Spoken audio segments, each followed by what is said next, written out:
তমা, নবাবী ভোজে আমাদের এবারের কি আইটেম রান্না হচ্ছে? আমরা একটা ডিফারেন্ট পোলাও করব, সেটা হচ্ছে গিয়ে কাশ্মীরি পোলাও। কাশ্মীরি পোলাওটা আমি খুবই ইজি একটা প্রসেসে করব। তো আমি ফার্স্টে প্যানটা অন করে নিচ্ছি। আগে চালটা ভাজি, চাল ভেজে পরে আমরা পানি অ্যাড করি, বাট আজকে আমরা উল্টো করব। আজকে আমরা আগে পানি অ্যাড করব, তারপরে আমরা হচ্ছে কি চাল দিব। মানে আমি কখনোই এভাবে পোলাও রান্না করিনি। চালটা কি ভাজতেই হবে না? না। তো আমি এখানে পরিমাণ মতো পানি অ্যাড করেছি। আচ্ছা, যেই প্যানে বেসিক্যালি পোলাওটা রান্না করা হবে, ওই প্যানে আসলে আঙুলের যেটা কর, এক কর সমান আসলে পানি অ্যাড করতে হবে। আচ্ছা, ঠিক আছে। তো দেখা গেছে তখনই পোলাওটা খুব ঝরঝরে হবে। তো আমি এখানে পানি অ্যাড করেছি। পানিটা আমি যেটা করছি, ফার্স্টে আমি দিয়ে দিচ্ছি সুগার। সুগারটা আমি এখানে দিয়ে দিলাম। একদম ভিন্ন। লবণের পরিবর্তে চিনি দেওয়া হচ্ছে প্রথমে। সল্টটা আমি এখানে দিয়ে দিলাম অ্যারাউন্ড হাফ টিস্পুনের মতো। আচ্ছা, এন্ড দেন আমি এখানে অ্যাড করব অয়েল। একদম ভিন্ন। পানির মধ্যে তেল যাচ্ছে, বাহ। তারপরে ঘি।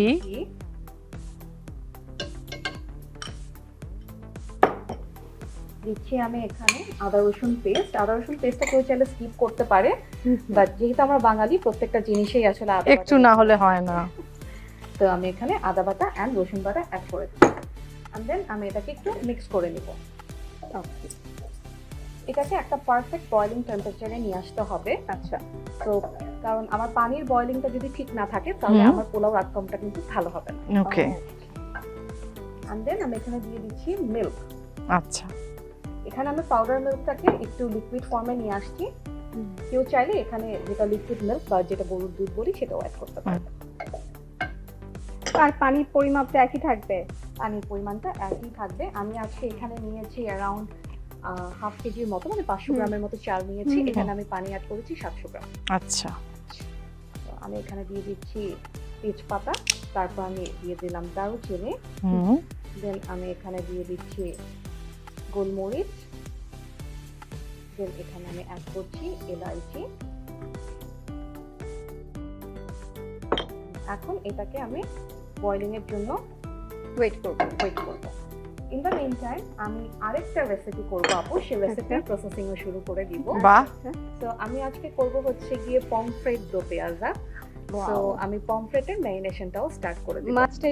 মাছটাই বাকি ছিল। রূপচাঁদাটাকে আমি একবারে ধুয়ে ক্লিন করে রেখেছি। আচ্ছা। এন্ড এখানে আমি মাঝখান থেকে একটু কাট করে নিয়েছি, যাতে ওর ভেতরে মশলাটা খুব ভালো মতো চলে যায়। আচ্ছা। বাটা মশলাটা আমরা রূপচাঁদায় অ্যাড করব। বাহ, এই মানে কত সুবিধা। একবারে যদি একটা পেস্ট তৈরি করে রাখা যায়, কারি পেস্ট, মাছেও অ্যাড করা যাচ্ছে। এন্ড দেন আমি এখানে দিয়ে দিচ্ছি পরিমাণ মতো সল্ট, ম্যারিনেশন। এন্ড দেন আমি এখানে একটু অয়েল অ্যাড করছি। মাছ ম্যারিনেট করার আগে সেই সময়টা আপনারা একটু তেল দিয়ে নেবেন, তাহলে তেলটা আপনাদের গায়ে ছিটবে না এবং মাছটাও ময়েস্ট থাকবে, ড্রাই হবে না। কেউ চাইলে এটাতে কিন্তু আপু যেটা মাস্টার্ড অয়েল সেটাও অ্যাড করতে পারে। আচ্ছা, এই রেসিপির জন্য কি মাস্টার্ড অয়েলটা ম্যারিনেট করা হয়ে গেছে, এর ভিতর কিন্তু আমার পানিটাও বয়েল হয়ে গেছে। সো আমি যেটা করছি, আমি এখানে একটু চুলাটা অন করে নিচ্ছি প্যানটা হিট করার জন্য। অ্যাজ ফ্রাইং এর জন্য প্যানটা একটা পারফেক্ট টেম্পারেচারে থাকতে হয়। সো আমি এটাকে একটু মিডিয়াম টু লো হিটে প্যানটাকে হিট হওয়ার জন্য রেখে দিলাম। চালটা দিয়ে দিচ্ছি। চালটা আমি 1 ঘন্টা ভিজিয়ে রেখেছিলাম পানিতে, দেন আমি ওটাকে ঝরিয়ে তারপর একটু ড্রাই করে নিয়েছি। এখন আমি একটু হিটটা বাড়িয়ে দিব। এখানে যে আমি মিক্স নাটসটা রেখেছিলাম, সেই নাটসটা অ্যাড করে দিব। বয়েল হওয়া শুরু করে দিচ্ছিল সাথে সাথে। এই তো বলেছি এটা একটা কাশ্মীরি টাইপের পোলাও হবে। কেউ চাইলে কিন্তু এটাতে যেটা পমিগ্রানেট বা আনার দানা সেটাও অ্যাড করতে পারে। সেটা কি রান্না করার সময় নাকি একদম পরে গার্নিশ করা? এটা রান্না করার সময় হাফ ইউজ করবে আর গার্নিশিং এর সময় হাফ ইউজ করবে। কারণ কাশ্মীরি যে পোলাওগুলো থাকে ওটাতে আসলে সামান্য একটু চেরি বা সামান্য একটু পমিগ্রানেট এই ধরনের জিনিসগুলো যায়, ড্রাই ফ্রুটসের ইয়ে থাকে বেশি। এখানে আমি একটু মটরশুঁটি অ্যান্ড ক্যারটস নিয়েছিলাম, একটু আমাদের ট্রেডিশনাল যে টাচ সেটা রাখার জন্য। দেখতেও অনেক সুন্দর লাগবে। হ্যাঁ, কালারফুল একটা। কারণ এই পানিটা আপু বয়েল হতে হতে আমি ওই যে তেল দেওয়া হয়েছিল তার জন্য কিন্তু ছিটে আসলো না। বাহ, একটা টিপস, যদি কেউ মানে তেলটা স্কিপ করে তাহলে প্যানের ভেতরে সামান্য পরিমাণ হলুদ দিয়ে দিবে, তাহলে কিন্তু মাছ যে কোনো মাছই প্যানে লেগে যাবে না। ওয়াও, দারুণ। যদি আপনারা মাছ ফ্রাই করেন আর যদি কড়াইতে লেগে যায়, সেটা অ্যাভয়েড করার জন্য তেলে কিছু হলুদ গুঁড়ো দিয়ে দেবেন, দেখবেন মাছ আর লাগবে না। এখন আমি যেটা করছি আপু, পোলাওটাকে আমি একটু নেড়ে নিচ্ছি, অ্যান্ড দেন এখানে আমি যেটা করব, আমি কিছু কাঁচামরিচ দিয়ে দিচ্ছি। সো কাঁচামরিচটা চাইলে কেউ এটা যে মুখটা আছে মানে উপরে যে অংশটা, ওটাকে একটু চিড়ে দিতে পারে। আমার কাছে পোলাওয়ের যে কাঁচামরিচের একটা ফ্লেভার না, মানে আমার খুব ভালো লাগে। ভালো লাগে আমার। যেহেতু আমরা ডুবো তেলে ফ্রাই করছি, তাই কিন্তু অলরেডি আমাদের মাছের যে কালারটা আমরা চাচ্ছিলাম সেই কালারটা চলে আসছে। এই পর্যায়ে আমি সামান্য একটু ঘি অ্যাড করে দিচ্ছি আর একটু ফ্লেভারফুল হওয়ার জন্য। দেন আমি দিয়ে দিব হচ্ছে গিয়ে কিছু আলু বোখারা, অ্যান্ড দেন আমরা এটাকে একটু ঢেকে দিব।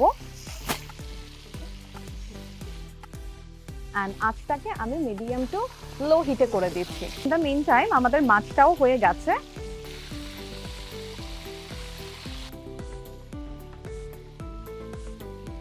কেউ চাইলে এটাকে একটু ফ্লাওয়ার ডাস্ট করে নিতে পারে, আচ্ছা, তাহলে একটু মুচমুচে ব্যাপার আছে। মুচমুচে হবে। বা কেউ চাইলে একটু চালের গুঁড়ো অ্যাড করতে পারবে। আমি আরেকটা যে মাছ আছে ও মাছটাও দিয়ে দিচ্ছি। আসলে যারা রান্না করতে ভালোবাসে, বিশেষ করে আমাদের রন্ধনশিল্পী, তারা তো আসলে সেই প্যাশনের জায়গা থেকে রান্নাটা করে, এবং এত দ্রুত, তাদের এত সুনিপুণ হাত, মানে আমাদের কাছে তখন মনে হয় কি যে এত খুবই সহজ। এভাবে করে উপরে যদি একটু তেলটা দিয়ে দেই, তাহলে আরেকটা সাইড কিন্তু অলরেডি হাফ ডান হয়ে যাবে। সো আমি যখন ওকে ফ্লিপ করে দিব, তাহলে পরবর্তী অংশটা সুন্দর মতো হয়ে যাবে খুব কম সময়ে। এবং একই সাথে দুটো মানে বলবো যে আইটেম তৈরি হয়ে যাচ্ছে। মাছটা তুলে নিচ্ছি। এখন আমি যেটা করব, মাছের উপরে অল্প একটা গ্রেভি যাবে, মানে একটু মাখা মাখা একটা গ্রেভি যাবে। যা আমি এখানে কুচি করে রাখা যে পেঁয়াজ আছে, পেঁয়াজটা পুরোটাই দিয়ে দিচ্ছি। পেঁয়াজ আছে এখানে অ্যারাউন্ড হাফ কাপের মতো। চাইলে কি পেঁয়াজ বাটাও ব্যবহার করতে পারি? হ্যাঁ, আমরা এটাতে পেঁয়াজ বাটাও ইউজ করব। পমফ্রেট দো পেঁয়াজা, তার মানে পেঁয়াজটা কাটাটাই ঠিক আছে। হ্যাঁ। তো আমি এখানে সামান্য পরিমাণ সল্ট দিয়ে দিচ্ছি, পেঁয়াজটাকে একটু ময়েস্ট করে ফেলবে। এখন আমি এখানে পেঁয়াজ বাটা আর টমেটোর যে পেস্টটা ছিল ওটা আমি সামান্য পরিমাণ ইউজ করছি, গ্রেভিটা ঠিক হওয়ার জন্য, পাশাপাশি কালারটা আর একটু সুন্দর হওয়ার জন্য। সস, কেউ চাইলে এখানে কিন্তু চিলি সসও অ্যাড করতে পারে, আচ্ছা, ঝাল যদি কেউ পছন্দ করে।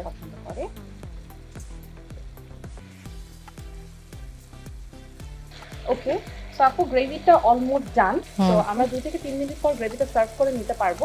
আমি যেটা করছি, এই মুহূর্তে আমি চুলাটা অফ করে দিচ্ছি, কারণ চুলা প্যানের যে হিট আছে ওটাতেই ইয়ে করবে আর কি। yes, ওটাতেই কুক হয়ে যাবে। And in the mean time আমার পোলাওটাও কিন্তু হয়ে গেছে। বাহ, একদম পারফেক্ট। হ্যাঁ, সো আমি যেটা করব, আমি এখন পোলাওটাও সার্ভ করে নিব। আচ্ছা, আমি চুলাটা অফ করে দিচ্ছি। খুবই সুন্দর হয়েছে পোলাওটা। আনবিলিভেবল।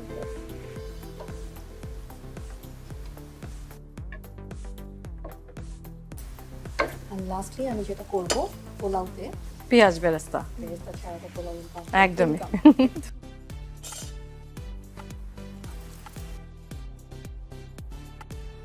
মাছটা যেহেতু অলরেডি ফ্রাইড, তো মাছটা কিন্তু আমাদের আর আলাদা করে গ্রেভিতে টস করার দরকার নেই, কারণ মাছটা যদি আমরা আলাদা করে গ্রেভিতে টস করতে যেতাম, মাছটা কিন্তু ভেঙে যাবে। চান্সেস থাকে।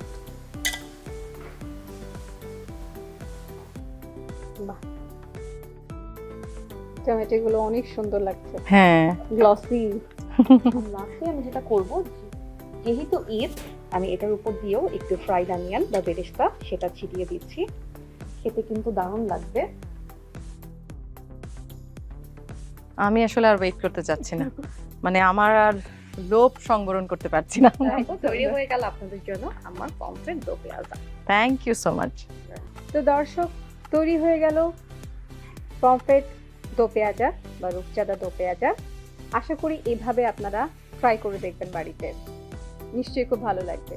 এবং কাশ্মীরি পোলাও, দেখতে অপূর্ব সুন্দর এবং অনেক কিছু আছে এতে, অনেক ফ্রুটস, ভেজিটেবল। যারা পোলাওটাকে ভিন্নভাবে খেতে চান তারা এই রেসিপিটা অবশ্যই ট্রাই করবেন। আশা করি ভালো লাগবে।